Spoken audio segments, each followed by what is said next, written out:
Good morning and welcome to Talking Baseball Australia Live. My name is Dan Vaughn. My broadcast partner Paul Morgan's waiting in the wings for you. Good morning. Time to talk a little baseball. It's Brecky and baseball here on Talking Baseball Australia. Let's cue that open in 3, 2, 1. Here we go. Show is on the air.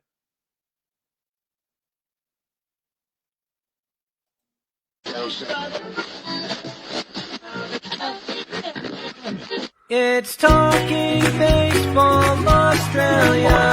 My name is Dan Vaughn. My broadcast partner. You'll really love the MLB and ABL news you want with Paul Morgan and Dan Vaughn. It's baseball's best mate all year round. From the batter's box to the mound.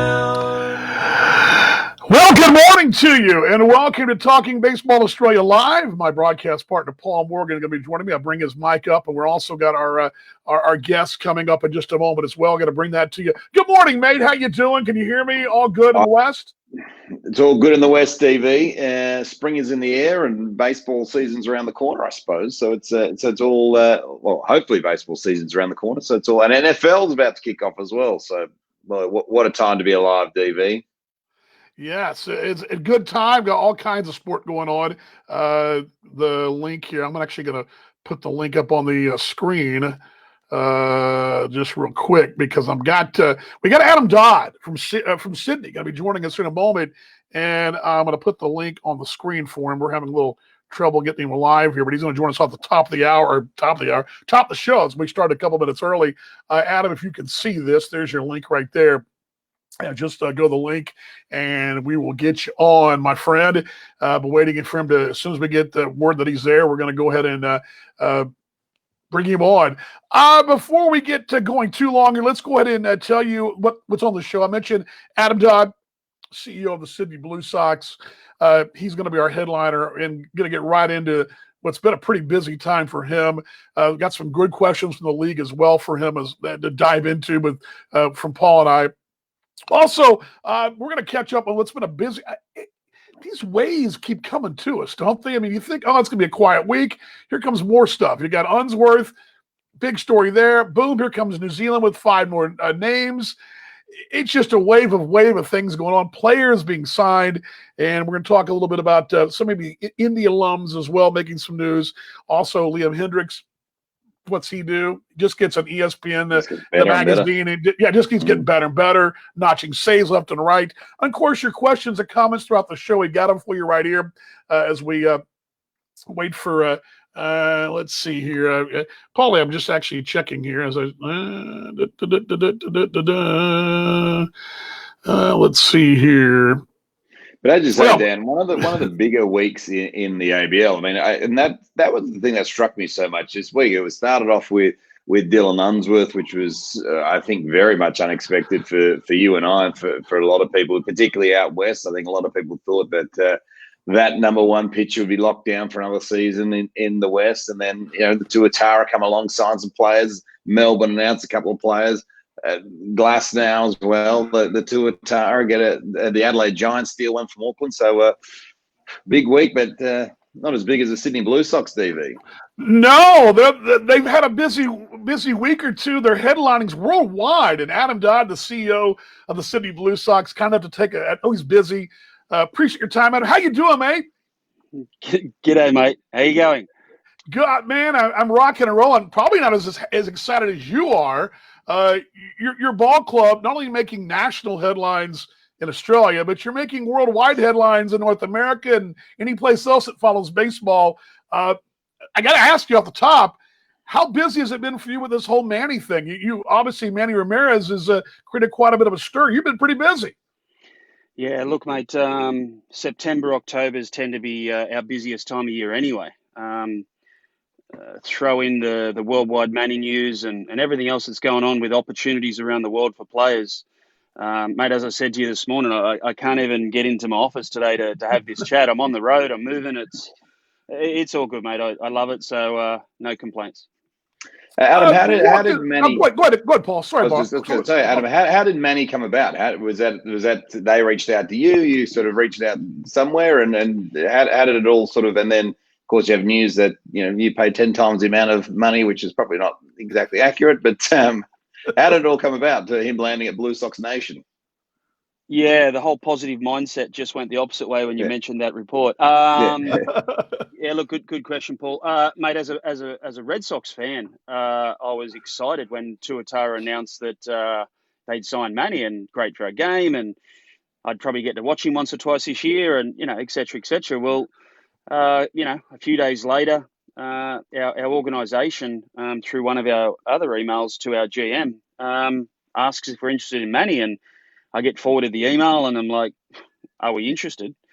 So it just started from there, mate. So it turns out he hadn't signed, and look, the publicity was good in Auckland, and then coincidentally the other day the 10 times story comes out. Ironically, it's on the same day that Auckland lose their star pitcher to another club. So let's have a smoke and mirrors exercise here. But mate, look, I love Auckland. I love what they're doing on media-wise. But yeah, mate, Auckland didn't offer Manny a cent, didn't get that far in negotiation. So how can I offer 10 times more? We haven't paid a huge amount of money for Manny. I give you that. I give you that much, mate. I think what's good about this, Adam, regardless of people are talking. I mean, we want people to talk about our game in Australia. Fans are talking, teams are talking. That creates buzz. That's something this league needs, a huge shot in the arm. Are you kind of thinking the same thing, that, hey, this is good for the league? Oh, mate. Do I think we've signed 2004 Manny? Absolutely not. Can he still swing it? Yes, he can. He jumped on a Zoom call with a couple of our players the other night that have already signed, and we had a great 2 hours on the phone. It was, he was letting us know what he's doing to keep in shape, and he hits every day, and he's been down to Miami hidden facilities. This guy's getting busy and ready, but yeah, he is. He's 48. He's not going to be as agile as he was at 25, but we didn't sign Manny to hit 3 in our lineup and be the DH that wins us a Claxton Shield. This is great for our game. It's great for the Sydney Blue Sox. Mate, and he won't. He could hit average of 100 with 1 home run for the year, and it's a successful year for us. The noise, the attention, the merch it'll create, the publicity for the Australian Baseball League and Sydney alone is huge. Other teams are already appreciative at their corporate sales uptake because Manny's coming to town. There is nothing negative about this, but I'm learning quickly, mate. You just can't please everyone. Certainly can't. But Adam, one of the things I love you guys did straight away was you got the Ramirez jerseys out there, you got the fans to buy them. How did that go? Was that you getting orders mainly in Sydney or all around the country, around the world? People are pretty happy to buy some Manny gear. Yeah, mate. Look, it was a great uptake. That's the most jerseys we've sold in 4 days. I would say, as someone asked me last night, the best way to explain it is it's probably 60% out of New South Wales, 20% around the country, and 20% out of the US. Wow, that's impressive. It reminds me a little bit. Now, granted, back in my early days when Michael Jordan came to the Southern League and people started buying Jordan baseball jerseys, hey, it got people talking about the Southern League. It gets people talking about our league, and there's a lot to talk about this year. It's 2020, Adam. And I want to ask you, when we got you real quickly here, a couple points here that you and I kind of chatted a bit earlier. No particular order, but your thoughts on the 7 versus 9 inning going forward this year, because it's obviously going to be a little different. 7 versus 9 innings. Your thoughts on some teams doing 7, some doing 9. How do you feel about that as a man at the top with the Blue Sox? Yeah, it's been a discussion topic with the ownership group for over 12 months. So this isn't just a COVID thing either. The whole game at all levels talks about how the game can be sped up, or how is it more exciting, or how is it the equivalent of our Big Bash League here with the cricket? How do we get creative? How do we create international attention? So we have talked about 7 innings. 7 innings does speed it up. It may reduce your roster size. And look, some of the fields around the country have time restrictions. It helps in double headers. So they're the positives.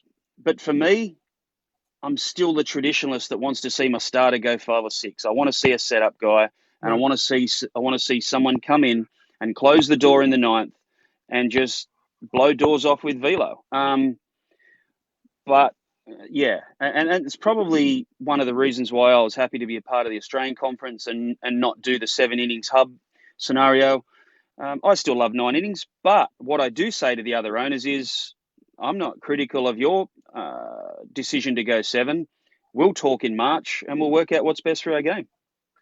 Gotcha. Point system. There's been some debate about that. I know they've had to adjust the point system. What can you tell us about the point system, for at least from your standpoint? What do you know, and what can you tell fans about the point system update there? For sure. Look, I don't know why there's such a debate. The 150 points was always a seasonal number across 10 rounds, which averaged out to be 15 points a weekend. What the 15 points did was it's a real fair, equal system where nothing can be swept under the table. This is not salary cap abuse. This is not dodgy deals. You are either affiliated, or you are indie, or you are marquee, or you are Australian, or you are Asian. It is as simple as it can be. It's just black and white. And 15 points allows most teams, as we've seen, to bring in imports. Now, when I grew up, I loved watching the old ABL that had 3 and 4 imports. And it was exciting then. The world's changed. The game's changed. So Right. I am all for Australian youth.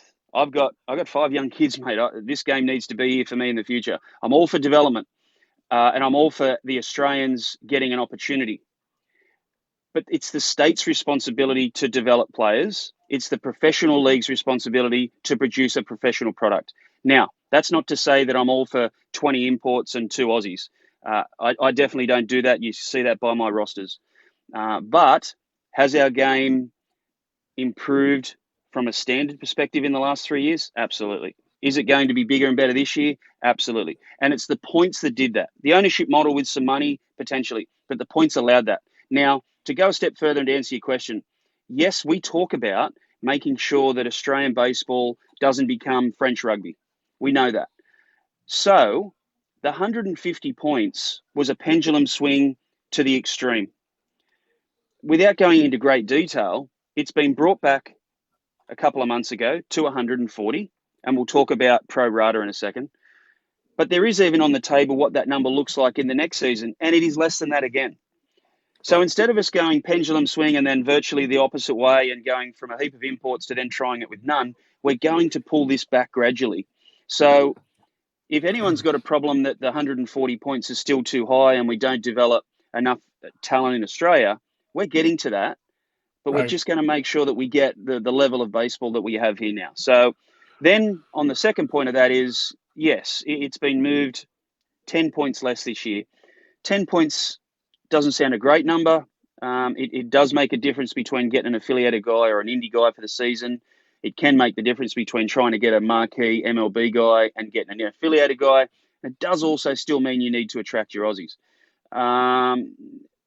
It is being prorated. So no one can think that it's 140 points over 6 rounds and now we can get 25 imports in for 22 roster spots. That's not what's happening. Gotcha. Makes sense. I mean, the idea is eventually get as many of those young Australians in the card. That's what you need. You're only going to go to the game that way, and I think it's the right way to go. We've asked this question on the air a couple times, and I want to ask you as an owner. We've got this whole hub system, and we've got quarantine. How is this thing going to mix and match? It sounds like a great plan on paper, but how's this plan going to really go forward? I think it's a great plan in your mind. When you put it on paper, you got to go into another country and quarantine for 14 days. You play your whole season. Sounds creative. The league gets some broadcast rights, and Auckland would be great for their game. The problem we're faced with when you write this down on paper is the Australian conference goes about its business. The Auckland conference goes about its business after they've quarantined. Then they each play their own semi-final conference last weekend in January. And then the winner of one conference has to play the other conference. So, I don't know. I won't jinx myself. Let's say Perth, Canberra or Melbourne win our conference. They've now got to fly to New Zealand and play in 7 days but quarantine for 14. You put that on paper. Doesn't make a lot of sense. But It's not my conference to talk about. I'm just a baseball fan chatting here. My conference is okay. I just don't know where we travel to play championship series. So I think there's some news coming out this afternoon. Watch this space. There you go. There you go. Maybe a plan B. Paul, you want to jump in real quick before we let Adam go? I was just going to say before we let Adam go, like outside of Manny Ramirez for the Blue Sox this year, who's the one or two guys that people should really keep their eye on this year that may sort of take the league by storm or be sort of the next big thing in the Blue Sox? Mate, I think if we spoke next Tuesday, we could talk about an announcement. And there's a lot of good things, mate. We got some great Aussies already signed. We're in talks with a lot of big names, and we've got a lot of really good young men that are professionally signed that can't go back to the States for a little bit. So we're going to have a bit of a mix of the youth of our game that have been signed professionally, all the way through to, and I don't care if we're called Dad's Army, we are going to put the Sydney Blue Sox and the Australian Baseball League back on the worldwide map. The amount of international broadcast attraction and interest we've got right now is crazy. And for me, from our 17-year-old prospects all the way through to 48, there is a lot of excitement this year. Yeah. Adam, appreciate your time. I know you got to go. What I do appreciate about you is how you're open with the fans. You're out there. You're championing the league. You're championing not only your brand but the league. I appreciate you taking the time. We just love to have you. Let me have you for a whole 2 or 3 segments. But I know you got to go. I love what you're doing, man. And I love you're transparent. You're tell us like it is, and appreciate it, mate. Gets me in a bit of trouble sometimes, but keep it real. You can't go wrong. Hey, keep it real and drive safe there. Let's keep in the lanes there, okay, sir? Thank you, mate. Thank you. Cheers. Thank you, Paul. Adam. Appreciate it. That's Adam Dodd right there, CEO of the Sydney Blue Sox. Appreciate him joining us on the show there. I'm taking the time driving there too. What a good guy. I love the fact that he is out there, Paul, and he's not hiding behind a corporate desk, or he's not just a picture in the program or on the website. He's actually out there engaging fans out there. He's out there championing his brand, and that's refreshing. I love that about Mr. Dodd. I don't know why I call him Mr., but our mate Adam. How about that? Yeah, it was very. It was good to see he was vocal this week. As I mentioned earlier, there was that report out of New Zealand that the Blue Sox, in fact, paid 10 times the amount of money for Ramirez. So he was quite sort of. Which I mean, I almost broke it. I wouldn't waste this time, but I was going to say, for them to even, first off, that's impossible to do. I mean, the way the league is set up, yes, you can sign certain. There's still things you can do, but that's almost absurd, because remember, any signing the league does, I don't know if you guys realize this, but ABL fans, you should realize this. If Paul is signed by Canberra tomorrow to be their 30-hole hitter, it's not a secret contract. The league has to sign off on that. The league, it goes to the ABL, they sign off on it before it's actually done and dusted. They can't, the league will not let some kind of crazy ass contract, let's say, go through, and that's one mechanism in place, and nothing is, and that's in any sport, really. I mean, you don't, any sports league worth their salt's going to have a mechanism in place for the system's not abused. I just don't think that was. I know it's tongue in cheek, partner, but I think a little bit, some of it was actually thrown at him in the wrong way.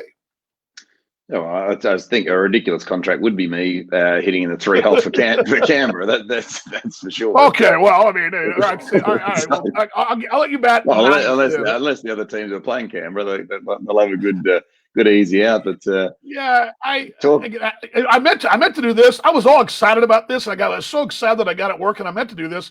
This is what you should have seen before he came on. So I want to give him the treatment. This is what you should have seen. This is what you guys should have seen. Here we go.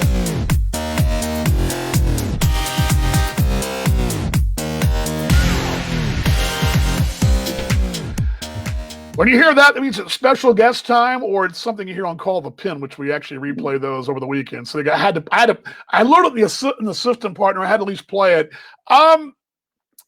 Any other thoughts on what Adam had to say? I think it was all pretty straightforward. Yeah. I mean, well, he alluded to obviously at a big announcement from the league level this afternoon, which we'll have to keep watch this space, and also obviously Sydney have got some players in the pipeline that next Tuesday, Wednesday. If you're a Sydney fan, I guess next Tuesday, Wednesday is going to be the time to see who's up and coming, and it'll be interesting. It'll be, as we've always said, DV, that team needs to be for the league to be strong. That team needs to be really strong. I think this year as well, with Manny Ramirez coming down, and probably like a lot more attention on the league from the US, particularly around the sports starvation of 2020. Really important for that franchise to be up there this year, and like they've been thereabouts, and it'll be good to see what happens. But big week, DV. You and I have said this, and I know it. You're a Blue Jays guy. I'm a Texas guy in the major leagues. The Yankees being good's good for baseball. I hate it. I don't like the Yankees, but those big teams, those marquee teams, the New Yorks of the world need to be good for Major League Baseball, because it creates a rivalry when Tampa and them are both good, or whoever is playing New York, Boston and New York, that rivalry. But it's a better league. I hate it. I don't like the Yankees, but again, think about it in those same terms. In the ABL, I'm sure folks in Adelaide and Melbourne and Perth, they're like going, oh, the Blue Sox out. But when Sydney, which is your marquee, it's your biggest market in the country. It's the one, when you say I'm going to Australia, you think of, oh, you're going to Sydney. You're going to see the Opera House and the Harbour Bridge. That's what most people outside of Australia think of. Not all, but that's what they think of, much like New York City. So you've got to have a strong franchise there, and I think they're on the right track of establishing a very strong franchise there. Big stuff. So thought, that's kind of my knee-jerk. And I agree. And I think the Sydney name is a far more marketable name in North America than Melbourne. Obviously, there's Melbourne, Florida as well, which sometimes gets confused as well. But you mean Melbourne, Florida? Melbourne, Florida. But no, anyway, it's and that there's that. I do like what they're doing with the merch though, DV, and you got the Ramirez. They got the Ramirez Blue Sox logo hoodie there, which let me put on the screen. Let me give you a full screenshot of this, guys, real quick. There it is. There's the full screenshot. Let me bring this down so you guys can see that. But there is the a Manny hoodie right there, as you see that right there, the Manny hoodie. But yeah, the special Manny logo. They're getting their money's worth, and again, that's what we talked about. And I'm gonna segue to this. I'm gonna segue to something. But we're going to get to it in a moment, because we got to go to the next story in just a moment. But you've said this. You said it about 2 weeks ago. I believe I ran it in one of our Call the Pins over the weekend. This Manny thing is just going to trickle down and get more and more guys, fringe big leaguers, late in their career big leaguers. And we saw that with New Zealand, which we're going to get to that in a moment. So I'm teasing that. But I want to give you guys, by the way, questions and comments. But Chris Dunn out there, I mentioned Chris Dunn earlier. He actually, gosh, I have a story, because today I listened to the broadcast, the Kansas City T-Bone St. Paul Saints from 2018. Long story short, the intern brought me the line for the pitcher Chris Dunn as opposed to Chris Nunn, and I was like, wait, Chris Dunn doesn't pitch for them. But anyway, way off topic there. Way off topic there, mate. But good to see that. Mentioning the big story from, I think the biggest story of the week, probably besides the New Zealand story, and maybe what comes down this afternoon, we think, is the Unsworth situation. Dylan Unsworth, which required a little bit of, some investigating from us. He's not going back to Perth. He's going to New Zealand.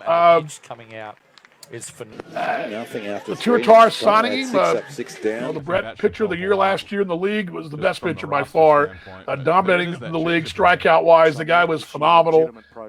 He is everything that an ace should be. He's what an ace is. Headed it to New Zealand. But again, how does Perth let their number one guy go? That's my question.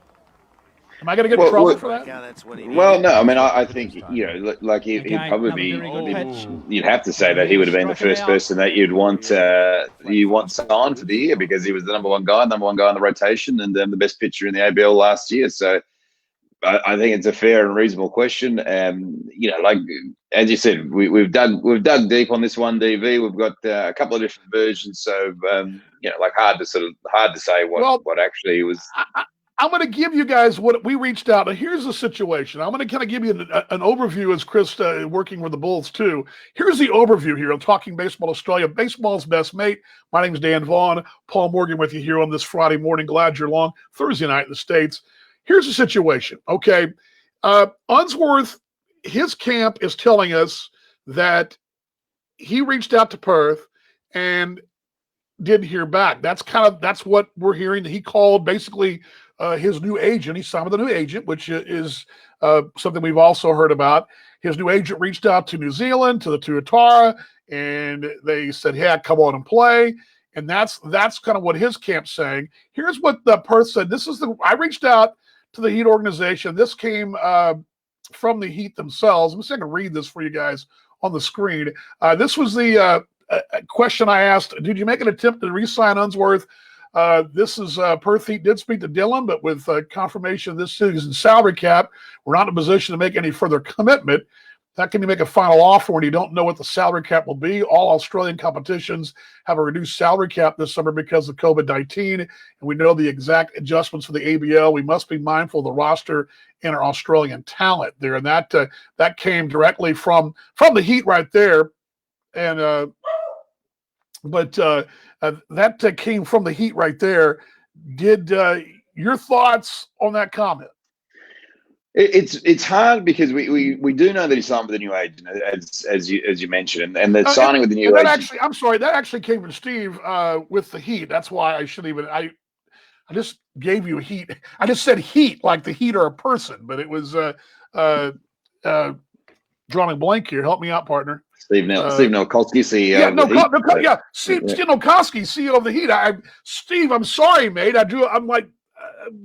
I'm all over the place today. Coffee and anyway. Yes, that was from Steve Nowakowski. Sorry about that. I should have probably clarified that. But your thoughts on that comment from Steve in the opening comment there? I mean, I think it's fair. I mean, I think at the end of the day, it's a relatively fair comment. If they don't, if the guidelines for the salary cap haven't been outlined to the teams this year under COVID-19. I mean, if Unsworth was asking for whatever, and that was a percentage of the salary cap, I think it's a fair. Like you can't really. I mean, it's like if you go and do the groceries for the week and you don't know how much, you don't know if you're going to get paid again soon. You can only buy a certain amount of groceries. So I think that part is fair.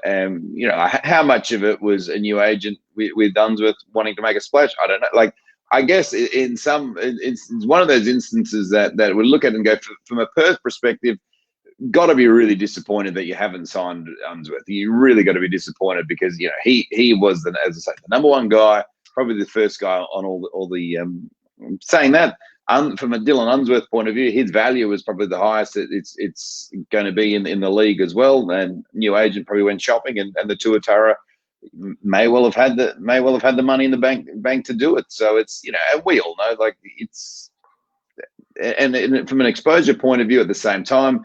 If you're Dylan Unsworth as well, if you're reading the tea leaves and you go, there's a hub in Auckland, they have a deal with Sky Sports, their time zone's relatively friendly to other parts of the world. Maybe I'm going to be broadcast more, maybe getting more exposure is a good thing for me as well. I'm sure all these things went into factor into the end result.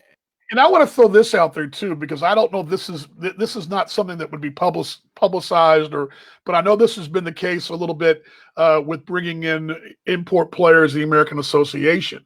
There are extra expenses involved in that, and this year more so than ever. Now, usually you're out a plane ticket or whatever. Let's say the American Association, St. Paul brings over a player from Australia. They got to mostly probably cover the visa fees, so things like that. I mean, I've actually handled visa paperwork for Japanese imports in Gary a couple of years ago, and they pay the fees, do the embassy work.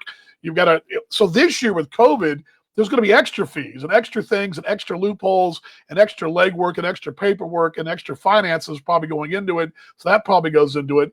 Here's my question I ask as well to Steve, and let me go ahead and put it on the screen for you guys. Is the club going to go another route to replace the league's best arm from last season? Because, again, this is the best arm from last season. No ifs, ands, or buts about it. He said Perth Heat will continue to assess all options and players.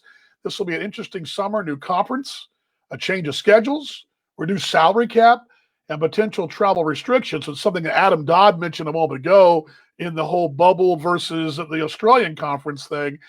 That also went into it as well. So I think there's a lot of things in play here, partner, and that's again, I think you're seeing some of it.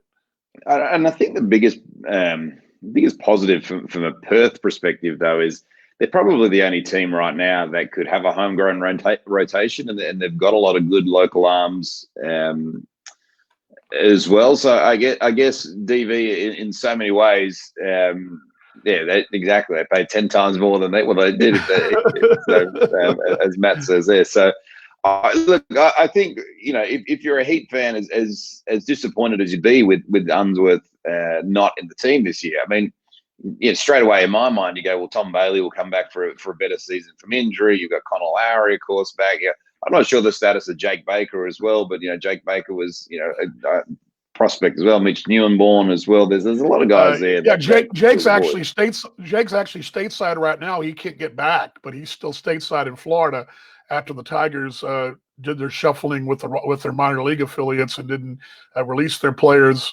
back in May, I believe it was. But Jake's still here in the States, so yeah. But he would be a guy with low mileage on him too. But you're right, and that's leads to my next question. I asked Steve as well. Steve, I asked him this: the Heat have a reputation of securing the best talent, non-major league affiliated talent. That is, does this signal a change of philosophy for the ball club by not going after a big time indie guy or a free agent guy? And Steve said one player's decision does not change the Perth Heat's philosophy. So this doesn't change anything. The Heat still expect to compete at a very high level, which I guess for Heat fans, that's good to see. Well, I mean, you don't know. I mean, you still also could have like you used to. I mean, you don't. I'm not sure if Warwick Silfold. I'm not sure if his contract is another year in career or not. But I mean, you don't know. At the back end of the season, you could have, could roll Warwick Silfold out, which is in many ways obviously is an upgrade in your rotation as well. So there's. Sure. I think from a Perth point of view, like as you would have to. I think you'd have to. You'd have to wonder, why the big fish didn't land. But at the same time, more than any other team in the ABL, they've got enough sort of arms locally to kind of cover it. I think they're certainly in the best shape that way. But yeah, and the final thing I asked Steve Nikoski was this: I said, the player announcements or any more player announcements to share for us. And I love this from Steve. We'll have a host of announcements to make and look forward to discussing them with our favorite baseball program. That's us. That's us. That's us. I thought maybe he's going somewhere else. So. I'm like, that's us. But yeah, I appreciate Steve taking the time. Again, I emailed him and I'll say this: you and I have a long history in the West. We know those folks very well. I'll tell you this. We've seen Lachlan Dale, who basically puts the team together. He's the guy behind the scenes who had a baseball Western Australia. Lockie is, of course, former played in the States Padres system back in the day. He's got vast contacts, really good connection with the Rays. You don't know A, what the Rays are going to send, and B, Lockie has a really good Rolodex, aided by a lot of former players, to help track down the next Unsworth. Remember, this is a team that over the years, you remember a guy named Mike Ekstrom? He was kind of an Unsworth starter kit, wasn't he? I mean, there are guys out there that Perth's brought in over the years that have been as equally as quality as Unsworth. So I feel like if you're a Heat fan, you should feel pretty safe with the right guy, Lachlan Dale, making the call. Well, I still think Mike Ekstrom to this day is the best pitcher that's ever pitched in the Australian baseball league. He was unreal. For memory, if memory serves me, I think he's 8 starts, something like that. His ERA was about .63. He was unbelievable. He was unbelievable, and Yeah, look, I wouldn't be. Yeah, I wouldn't be like it's. I wouldn't be too worried about. But and you're right. And then with the Rays and of course the Rays affiliation, what does that mean this year? I mean, with no minor league baseball as well, what does that mean from a Tampa Bay Rays perspective? Is that like our best pitching prospect 1, 2, 3 or whatever? We want to give these guys live at bats, live innings. So who knows? They could end up with some Tampa Bay Ray guy that just is lights out at the same time. But and that's another thing. You don't know that perhaps this year the Rays they don't usually send arms, aces, but you never know. They may need to send a guy who'll be on limited innings, but you may see them send a guy who needs the innings, who didn't get the AA or high A innings he would normally get, and he's got to get innings before spring training or before the next season to make that logical jump. You just never know how that's going to transpire. And the Rays have such a very good farm system that you just don't know. Let's see here. With no MLB, will there be plenty of available import talent looking to showcase? Yes. Even fringe MLB talent. And yes, that's exactly what Chris, you're right on there. And that's exactly what Paul's been saying. You're going to see. And again, you don't know. The player pool's deeper now. I can tell you that. There are a lot of guys. There's a league in Houston called the Constellation League. They played in Sugar Land down in Houston, Texas. Roger Clemens was a manager of one of those teams. Former big leaguer P.D. Convelia managed another one. Clemens' sons played down there. A lot of former big leaguers and AAA guys are playing in this little 4-team league. These guys are trying to get at bats and innings. Those guys are all playing basically a small season, itching and ready to go. Those guys are out there too. Should it work for your salary cap and your point system? So their body's out there more so than other years. So again, that kind of closes the topic there. But I think that the final thing is, the salary cap hasn't changed. That's what I want to point out.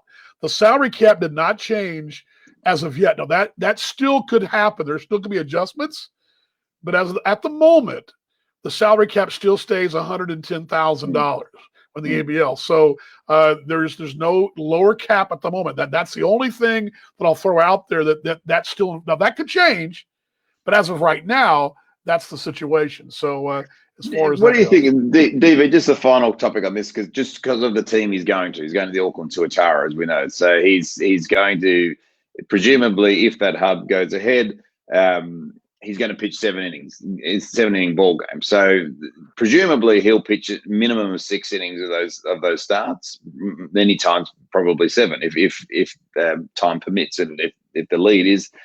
Like, do you have to take into consideration when you think about that, and then you think about Perth or whoever's missed out on a guy, Auckland have got a guy that history will tell you is probably going to mean that in one game your bullpen is not going to get taxed. I mean, there needs to be some form of conversation around that, doesn't there? Some form of, as you head into the postseason, there needs to be.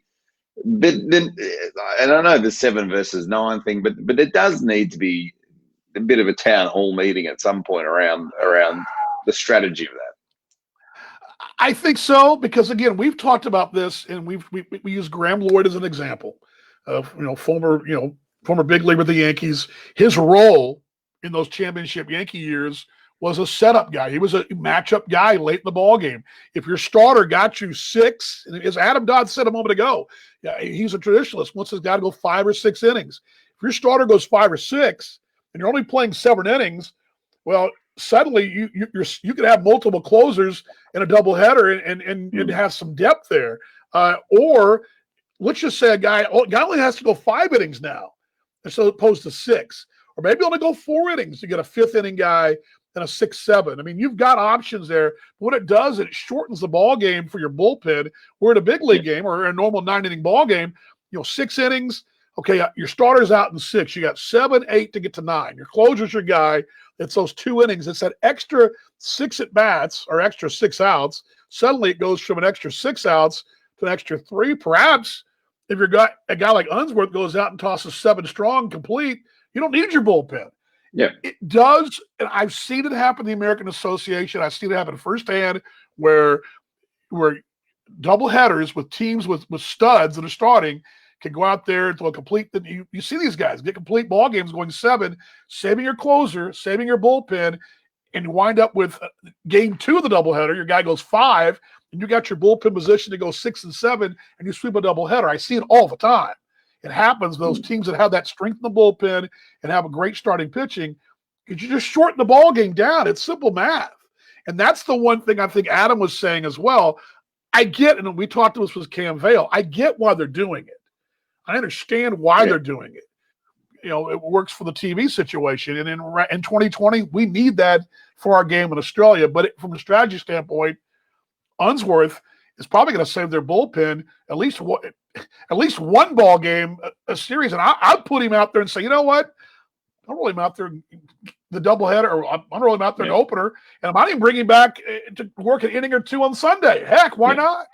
Well, exactly, and that's more to me. If he starts game 1, you got him in got him in 6, and Matt's spot on. Yeah. Atherton does the same thing, and that's what you do. You just shorten the ball game down in 7 innings. If the idea is your starter to go 5 to 6 innings, and you got 7, 8, 9, you got to get through. And suddenly you just got to go. He's just got to go 5 innings, and you got 6, 7. It changes the whole dynamics how your bullpen's constructed. And I think you'll see the interesting part to me. And I think Adam sort of alluded to that.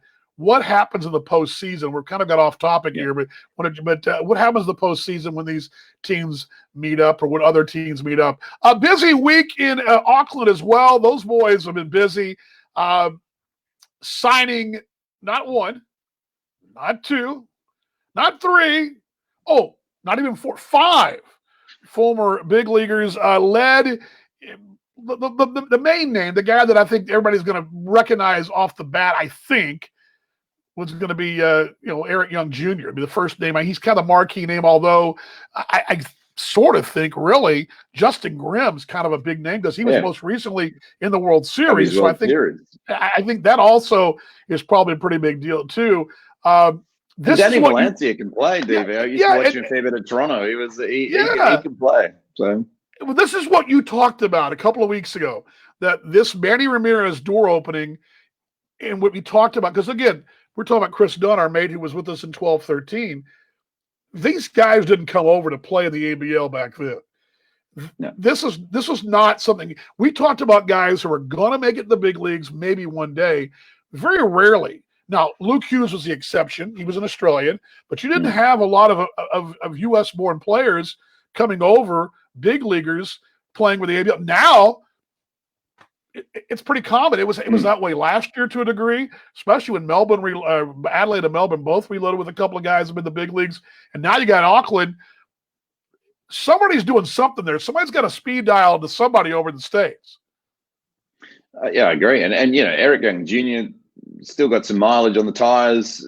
Danny Valencia as well, as I said, 2015 in the Blue Jays, he wasn't an everyday player, but he was strong. Grimm was part of Justin Grimm was a good shot of him on the front of the bus in the 2016 World Series ticker tape parade there in Chicago. So these are guys who and this is then Valencia becomes a different and Young become a different animals to Ramirez, who.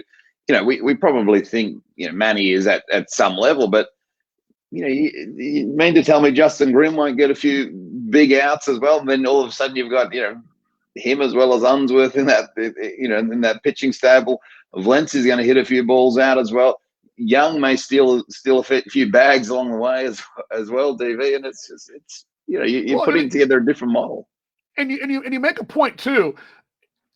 Suddenly pitching for the Tuatara and pitching on the island, you don't got to pitch. You don't have to pitch 6, 7 innings. You can only a guy like Grimm can work his way from 4 to 5, and there's some argument here. If he's got something in the tank, or a guy like Zach Phillips, former big leaguer as well, they signed. If those guys can get you 4 or 5 innings, and you got some depth like that, I mean, it just bodes well behind an Unsworth, who clearly is going to be your ace. But I would think that you probably have an ace in waiting, and a guy like Grimm, I would think. So I think it definitely bodes well for you as far as guys like that. These are all names that when I read the story, I knew every name. It wasn't like, wait, no. Yeah, exactly. I agree. I sort of heard that guy, but these are guys I'd heard. And like I said, Grimm, I just saw. It seemed like he pitched in the World Series a couple of years ago, which was a couple of years ago. So, and Phillips, a guy that I'd seen as well, Kyle Davies as well, all guys that we'd seen in the big leagues is in recent memory. So it's not like these are guys that are fringe guys. You got to kind of scratch your head and say, wait, when was that guy in the big leagues? Was he really in the big leagues? But yes, these guys were all there. And it goes to sort of maybe the strategy that Auckland have a little bit, DV. As we know, we know Australia's punching well above its weight from an international rankings point of view. New Zealand on the rise as well. Potentially are the Tuatara being used as bring in these experienced guys to bring in a couple of young guys from New Zealand and bring through in the development as well. So Consecutive was going to go until we found out about the paycheck. Yeah, well, that's funny. That didn't work. That didn't work for me. But remember, at some point, Jose Canseco was the man touted, and that was sort of the first of those. Really? Could he actually be coming down or not? But I can't remember what happened. He had some stuff on Twitter from memory that he was going to play baseball in Australia. Early Twitter stuff. I do remember him seeing that. But real quickly, Tuatara on paper. Again, on paper, we started the season tomorrow. You got to say, at least you like the pitching staff, and I think they might be a pretty good ball club. I mean, and I love what Steve Mintz does. Yeah. Steve Mintz is about as good of an ambassador for this league in North America as anybody. This guy's out with coaching with the Rangers organization. He's out there spreading the love of the ABL around affiliated baseball. But Mintzy's got a little bit of an arsenal going with the arms there, doesn't he? Well, he does, and you'd know it better than I would, DV. But I'd imagine, a few position players in that Rangers organisation may come. I'm not sure how deep or good the Rangers farm system is, but I'm sure pick up a couple of guys thinking the Brasso, the Fraley sort of type that probably we would assume are waiting in the wings somewhere in the Texas Rangers land. It was the best World Series for done right there. Yeah. Tuatara, we shift from the Tuatara. Again, busy week for them. Again, in case you missed it, they signed 5 former big leaguers. And again, those names, the names Justin Grimm, Kyle Davies, Zach Phillips, and then Danny Valencia and Eric Young Jr. I'm so old, I remember his father. So, I mean, that's how old I am. So, yes, all good stuff for Auckland. And I think, too, and I'll just kind of close with this, for Auckland, because they're the only team in the country right now, in that country, playing baseball. They're trying to grow the game, get their hopes up and all this. They also have, besides Geelong, Korea, the best TV deal. And it's like we talked about earlier. Adam Dobb was saying earlier, and he kind of alluded to it. I thought about this term, striking while the iron's hot. Sydney's going to strike while the iron's hot. They're going to bring somebody else on the heels of Manny. Auckland, the same thing. They're going to strike while the iron's hot. They're going to try to, hey, it's something we talked about the league needs to do when things like this happen, and they're doing it. These teams are doing it. So there's interest out there. Let's jump on this and let's make this the best news we possibly can. And striking while the iron's hot, both it seems to be at least the goal for the Tuatara right now.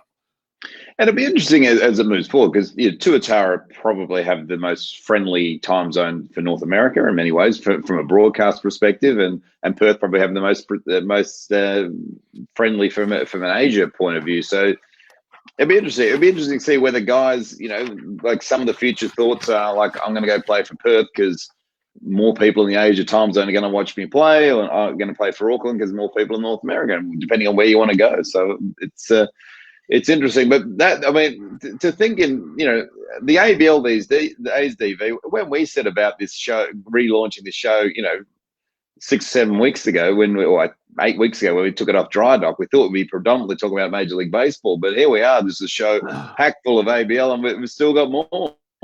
Yeah, we thought for sure this would be mostly talking about Liam Hendriks, and more Liam Hendriks, but it's turned into enough news and really good news. I mean, for teams, but Adelaide didn't sit by. Now it wasn't all roses for the folks on the island. They did lose one of their own, New Zealander, Kyle Glosky. I didn't realize this. He's pitched for 3 teams in the league. Did you realize that? He's on his third team, and he's only 21 years old. I knew it was his third. I knew Auckland was his second team, so Adelaide naturally coming in. What's bizarre about this for Kyle is, like, if everything goes ahead as it is, I mean, he's a New Zealander who's going to stay in New Zealand, but because obviously Adelaide are going, in theory, to Auckland. So it's a bit of a strange one that you would you change it.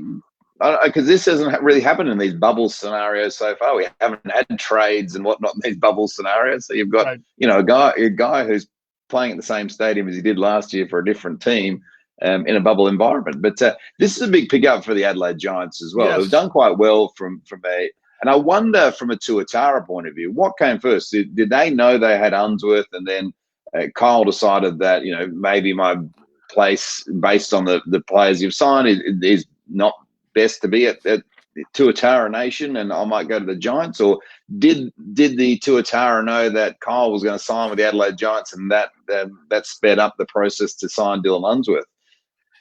Yeah, I think, and Todd Van Stencil is going to be heading there. We love Todd, big fan of his. Also picked up, as well as Van Stencil. Who else I picked up? Luke Wilkins. Luke Wilkins as well. Adelaide, in assuming the right pieces come back for them, I don't know where they stand on their imports and where that's going to go. Mikey Reynolds is going to wind up the batting champion, it looks like, in the American Association, at least finish the top 3 and hitting in the 360s up there in the States. I don't know how if he's coming back or not. I don't know where they stand, but quietly they've kind of gone about their business. They already had a team that was right on the cusp last year. And we haven't really, we kind of forgot they were in the finals last year. They were playing with the Claxton Shield. I mean, quietly, they're kind of just doing their thing and plugging right along there. And the only thing about this is that is that you may have an innings limit to a degree on Kyle. But other than that, I think Adelaide's positioned themselves well.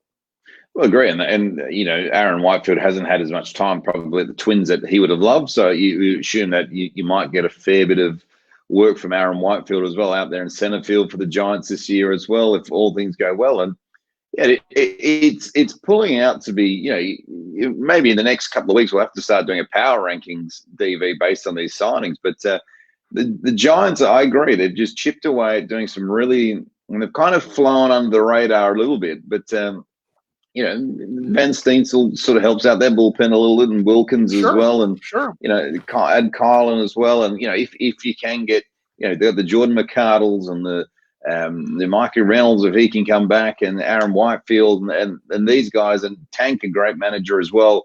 They are not so much the sleeping giants, because they were in the championship series last year, but they're a team that probably have got a little bit better.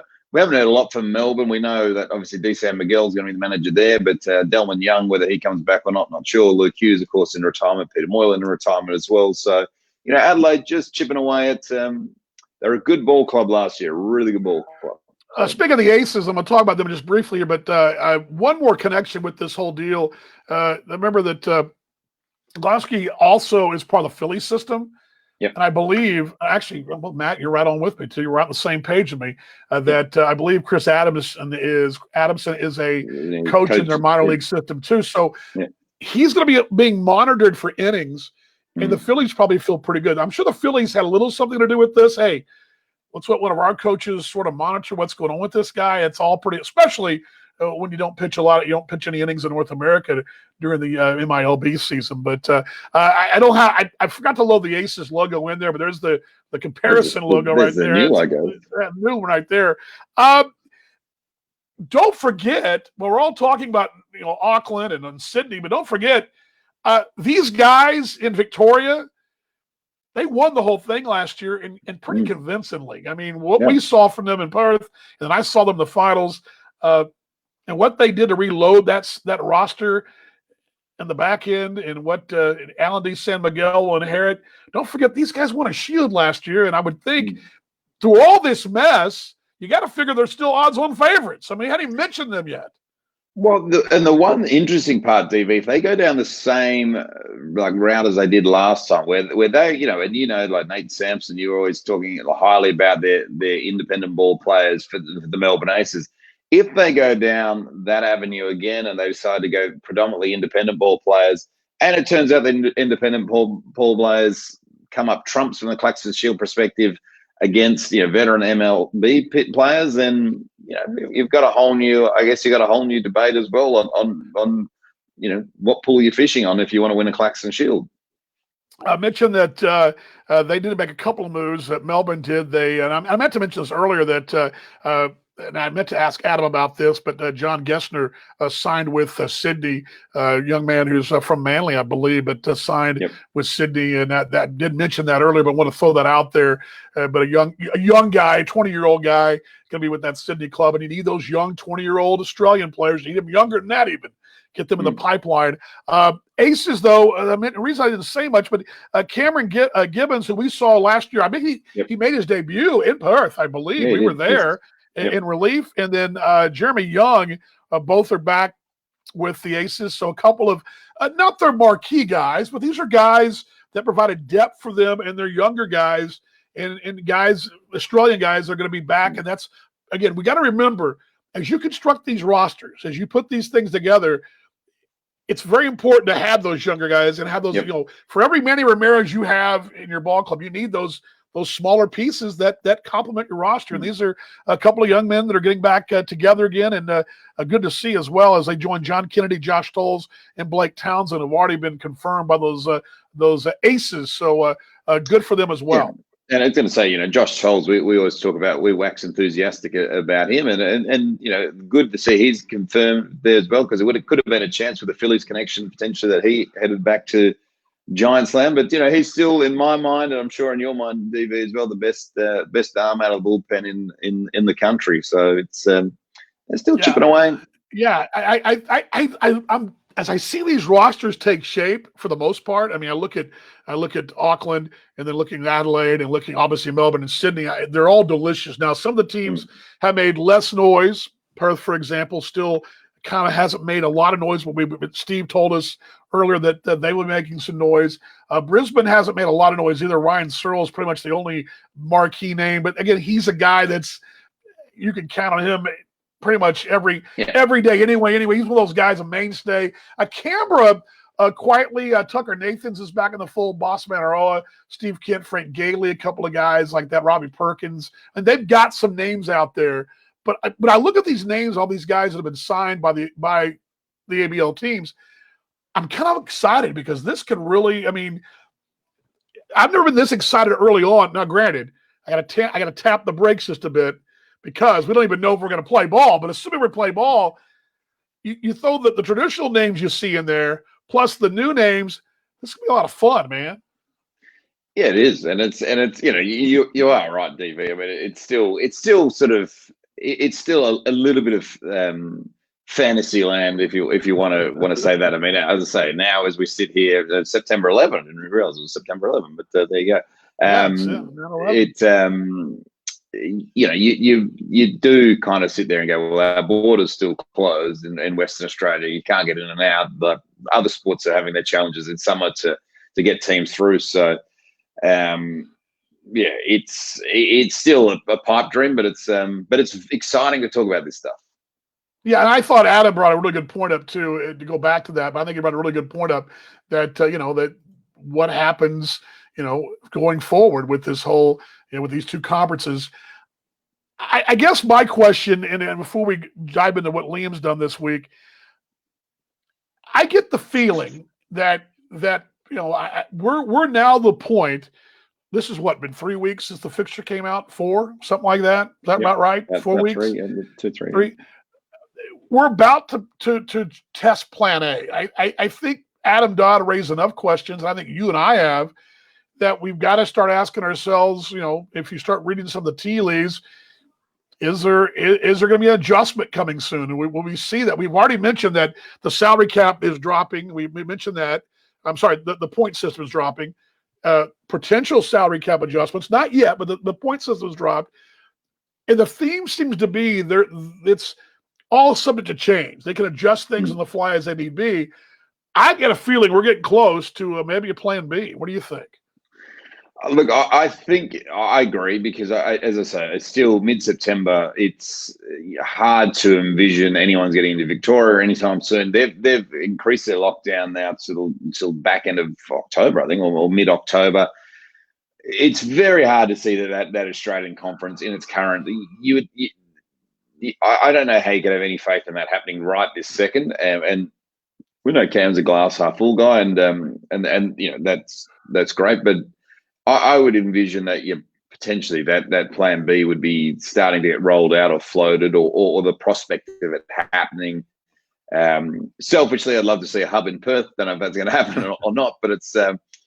But yeah, like I just can't see teams in October, November, December, in 3 or 4 months' time. I just can't see teams freely coming into Perth, playing 3 games, wandering around the streets of Perth, flying out again. Boy, I get giddy these days, DV, when I see a plane in the sky, because it doesn't happen that often. It used to happen all the time, but it's rare sighting is a bird in the sky these days. Yeah, so it's I got to jump on one next week, and it's bizarre. I hear them all the time here, but again, I have this habit of reading every travel article I can read about coming in and out of Australia and New Zealand. And boy, every time I read one, I just kind of, my head sinks lower and lower and lower. And that's kind of where I'm coming from. That's why I feel like a plan B has got to be on the horizon at some point, just from a travel standpoint. But we know that we know there's going to be baseball in Australia or in the ABL. Let's put it to you that way. Yep. Under what form and format? That's what we all keep speculating. So we do know that. Real quickly, let's run through this guy. Nice week for him again. Did you realize? Now, granted, he got some love on ESPN. There was a really good article I tweeted out. He's getting lots of love in Major League Baseball. Do you realize he's given up only 3 earned runs this year, Liam Hendriks? Did you realize that? I actually did, because I watched him for the first time the other day. Well, not the first time, but I was watching the A's game. Can't think of who they were playing now off the top of my head. And Liam came out to work. I think they had a 9-4 lead or something like that. And I thought, beauty, he's going to have 1, 2, 3 inning. And, kind of got the first out, then wheels off, gave up an earned run. And the broadcaster, that was just, I think it's just the 3rd one he gave up for the year. So I was like, the one time that I watched San Diego. San Diego. It was San Diego. That's right. But the one time I watched him live, I was like, I must be a jinx. So I won't watch you live anymore. I'll just save it for the highlights now for Liam, because I was all giddy. I had the kids up going, this guy, he's lights out. He's from Perth. He's Wanneroo. My son thought it was the greatest thing ever, because then I was like, well, maybe we should stop watching him live. But it happens like that. Well, this week, here's the week that was for him. 3 appearances, 3 innings. He's consistently going out an inning. He went 1-0 with a save, 6 strikeouts in 3 frames. He gave up just 3 hits, 1 earned run. That was on the 5th of September against San Diego. It was his first earned run since August 8th. That's 8 consecutive appearances scoreless over 8 innings as well. For the season, 3-0, 11 saves out of 12 ops. 1.40, 19 games, 19 1/3, 11 hits, only 11 hits allowed. Again, that 3 earned runs. And here's the key. And he didn't mention this per se in the ESPN article I read, but he sort of alluded to it in his confidence and mental approach. What was the one thing that got him in so much trouble early on? The inconsistency with the walks. Only 3 walks. He's throwing strikes, as we talked about before. Only 3 free passes the entire season. If you keep those walks down, you don't got to do much more than throw the ball at the plate. And he's done that. 29 strikeouts in 19 ball games, only 3 walks, and that confidence, you just see him growing and growing. I think that number that just jumped out at me, the 3 walks for the season. That's what you need from a closer. That's what you need from any big league arm. 3 walks over the course of 19 1/3 extrapolates out to a pretty nice little ratio there. David, where's his value now? I mean, obviously, I haven't prepared in terms of his contract at the moment with the Athletics, but if he was hitting the free agency market right now, I mean, he would be getting enormous money. Yeah, absolutely. He'll cash in. He's past the arbitration eligible, which that would have been the contract he got with the Athletics, which basically prevented him from being a part of Team Australia 2 years ago. Was he was coming to his arbitration year. There's talk about the Athletics because at the moment they better sign him now to the extension. And I know I saw him tweet. Somebody tweeted out to him, or actually Instagrammed out to him. Instagramming. How you say it? Instagramming. They Instagrammed us and said, "Hey, hope you sign." And he's like, "I love to sign an extension. I want to sign an extension." He wants to be an Athletic. He loves the area. He loves the team, the organization. They've been good to him. They believe in him. I think there's a lot of that. He's one of those guys I think that feels loyal to them. But he's at a point right now, if the A's mess around and say, oh, we're going to let this thing go and we'll kind of visit it down the road, he'll cash in. And I don't know where his his contract status, I'd probably look that up, but they're trying to work on an extension. But that is, our good friend Jeff Hooker here, big Oakland Athletics fan, but this is traditionally something that Oakland, like Liam at the level he is now, this is traditionally something that Oakland get wrong at the moment, like somehow either trade him off for parts or fail to re-sign him. This would be not uncommon in Oakland, DV. Yeah. By the way, Matt says, I keep put over our heads there. Sorry about that, partner. Our names there. TV deal in Australia Conference would be great to see these guys play, not just the international hub. Stand by for that. I do believe, what I do understand though, Matt, is that all teams in the Australian the Australian Conference are going to are going to stream their ball games via video. Now, to what degree that's going to probably vary from team to team. It'd be great if they work out a deal. I don't know how close they are. We keep hearing some talk about that maybe there is a possibility of that. Your thoughts, partner, as I dig up the contract there, on the possibility of having some kind of deal. Yeah, look, I think it has to be the right deal. I'm a big believer in. I actually don't mind what's currently happening on YouTube with the guys. I think if you go with the deal with KO or Fox Sports and you put the game behind a paywall, yes, you'll reach a little bit of an audience. I like Chris Coleman over in Canberra helped orchestrate a deal with NITV, which is a national broadcast as well, free-to-air television as well. I think if you're going to get a TV deal in Australia, it needs to be free-to-air just to get that exposure. I think sports fans kind of know it kind of know it all. I'd love to see them do a deal with a national broadcaster like NITV, or at the same time, I think the YouTube thing. I think if people did that to the standard that Show Screens do it, which is a production company from Perth, I think great. But I do think that I think you could get away easily with the YouTube streaming. I think it's fine. However, the caveat being that there needs to be a standard that all broadcasts are at, and for me, that probably needs to be tabled and run by Show Screens, who do it in the West, who I think do such an incredible job. Because the problem is you do have teams that just don't invest as much into the broadcast, and because of that, you kind of sometimes have a pop fly to left field and the camera's still on the catcher, or the camera's out, and but ideally, yeah. I think it's something we get. Yeah, I'm sorry to step on you, but Matt, it's something we get in the American Association. We've got a really good new product that they do on Vimeo. And it's a really upgraded video product. Now, granted, the T-Bones didn't play this year, but the 6 teams that did, there's a lot of things you can do with it. And we put some content on there. The long and the short of it is, the one problem with the video stream, and I think Paul's right on, what Christian does with Show Screens out West, top-notch stuff. I mean, my demo has that top-notch stuff on my demo tape, as I'm so proud of the work they do, and it makes us as broadcasters look that much more seasoned. But in the American Association, it varies. There are some places where it's 2 fixed cameras, that's all you get. There are a couple of places over the years, there's been 1 camera upstairs, a high camera, and that's it. You've got some places like St. Paul who do a slick TV type production, Chicago, Milwaukee.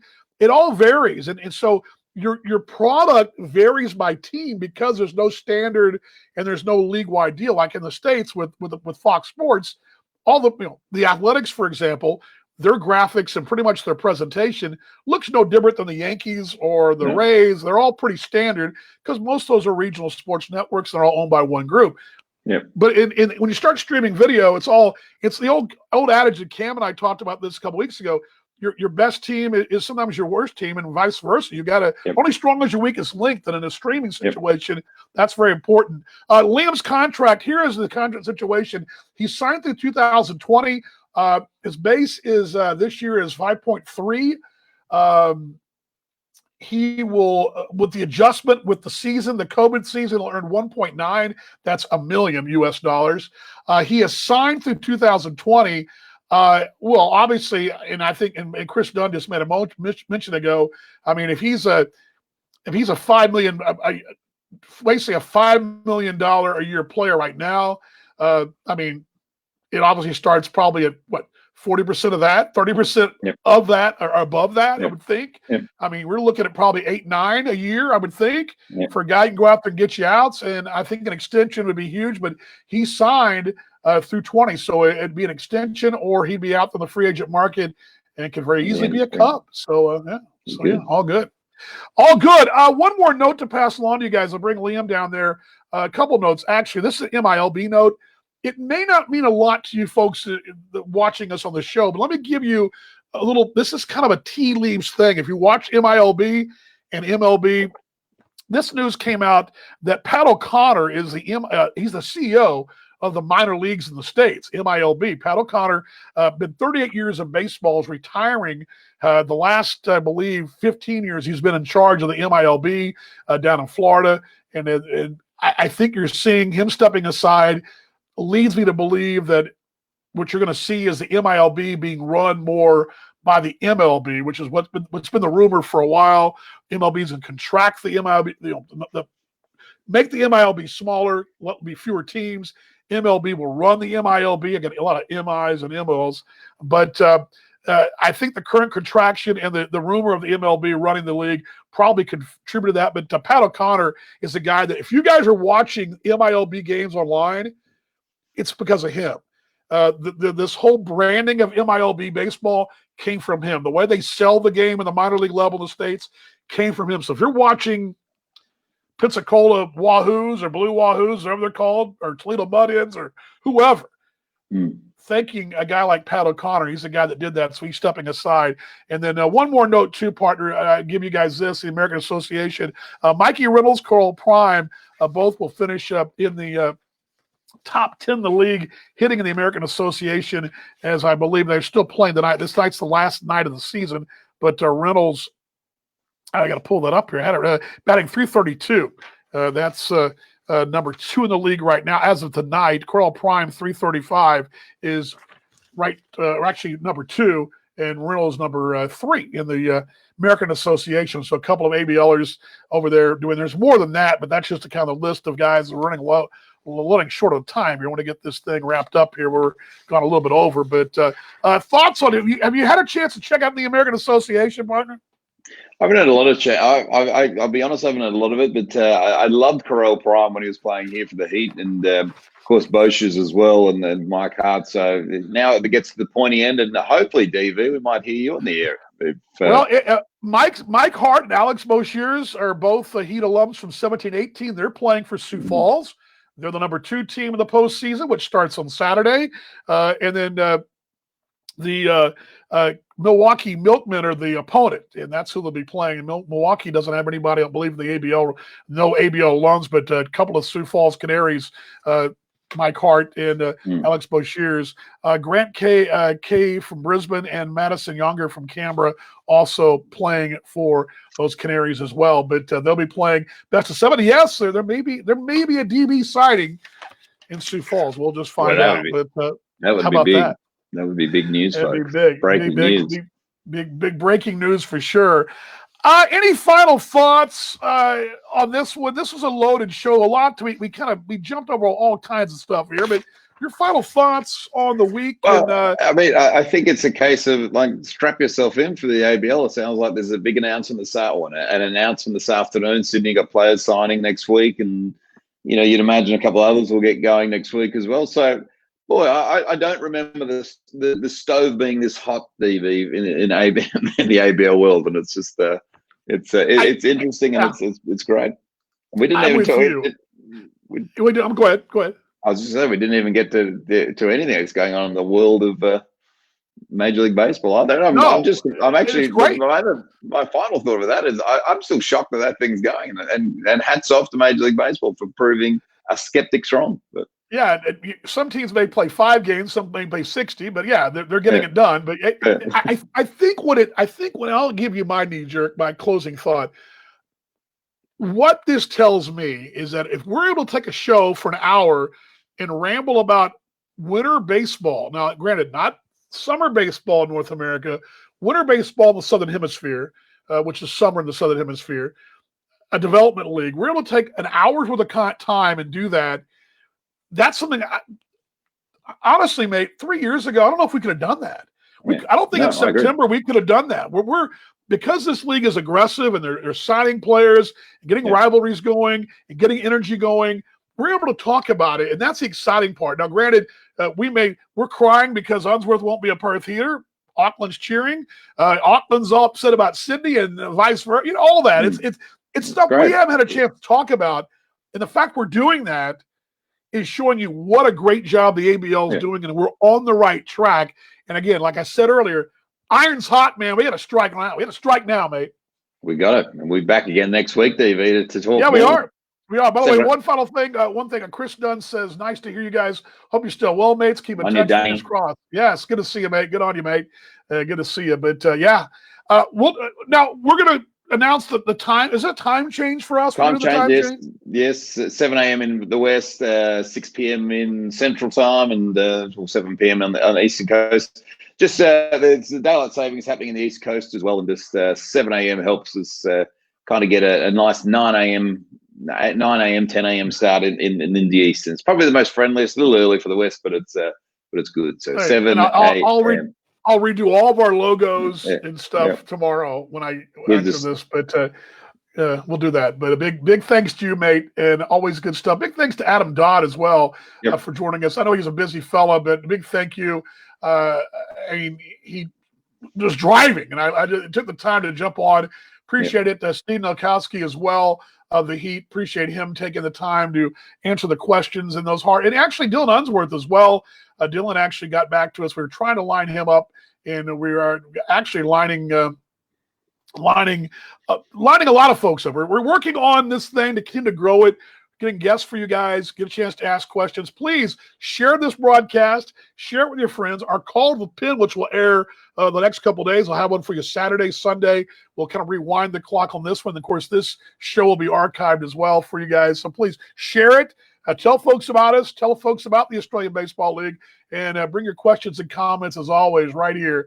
And we're here next week, same time, same place. And a big thanks, partner. Awesome job, mate. Hey, go enjoy your morning coffee. And I'll get the coffee, get the breakfast going, and get to the office. That'll be good. But thanks, DV. Thanks for you putting it together. You're the best of the business, and we'll look forward to it next week. Appreciate your broadcast partner. Let's roll the close. Let's see you guys next week. As I keep saying, let's be kinder, gentler. Let's show love. Lots of virtual hugs. Wear your mask.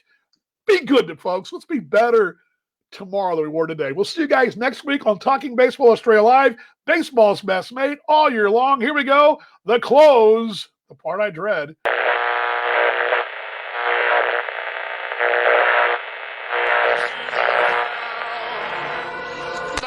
Some peanuts and Cracker Jacks. I don't care if I ever get back for its root. Root for the puppy. If they don't win, it's a shame. For it's 1, 2, 3 strikes, you're out at the old ball game. Let's get some runs!